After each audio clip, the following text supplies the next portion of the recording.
here's what I hope for something like City Summit.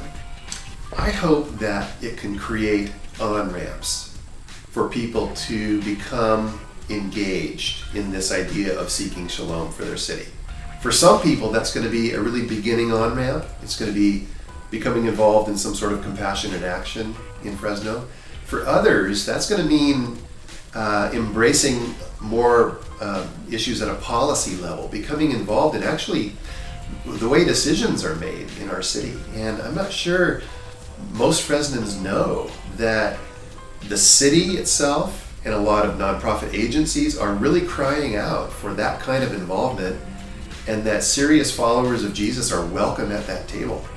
Probably more now than at any previous time in Fresno's history. We have a voice at that table and a chance to shape how life is lived here, especially by the most vulnerable people in our city. So my sense is that this is a special moment in our city. And City Summit then could be a special tool in that moment to engage God's people in seeking the shalom of the city. And not just in a short-term way, but in a way that really influences the direction of this city and its role down the road. So, yeah, I think Fresno can become a shining city on a hill. We're not used to thinking of ourselves that way, are we? I mean, we're used to being last on the list. But I think God is changing this whole list thing, and I think Fresno has a really unique role to play at a special moment in history right now. So I think City Summit is one piece of that, and I'm pretty excited about the future.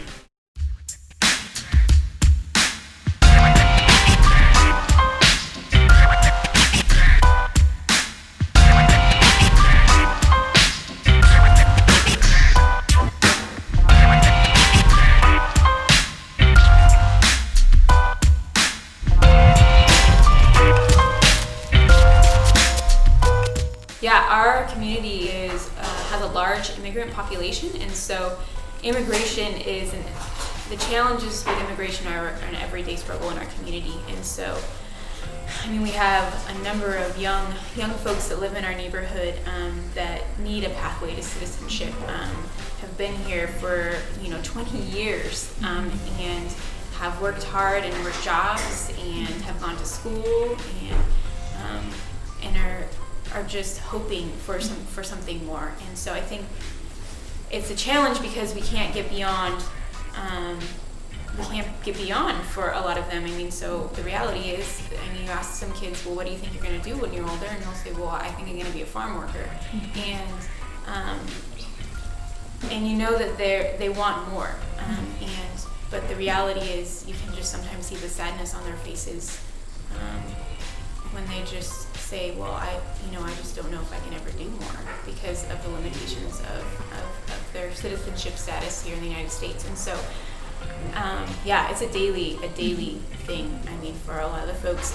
And we've had families that have been broken up, dads that have been deported, and we've had families that have come over and said, my dad's deported, what are we going to do? How are we going to feed our families? And so the moms are left with the kids here, and the dads are gone, and so they have to find ways to support their families. And the dads were usually, they were the main providers. They had jobs, they worked, and now these families are having to look to go on cash assistance and cash aid, whereas before that wasn't true because they were supported by the dads. And so, family breakup is definitely something we face every year with different families that we know here.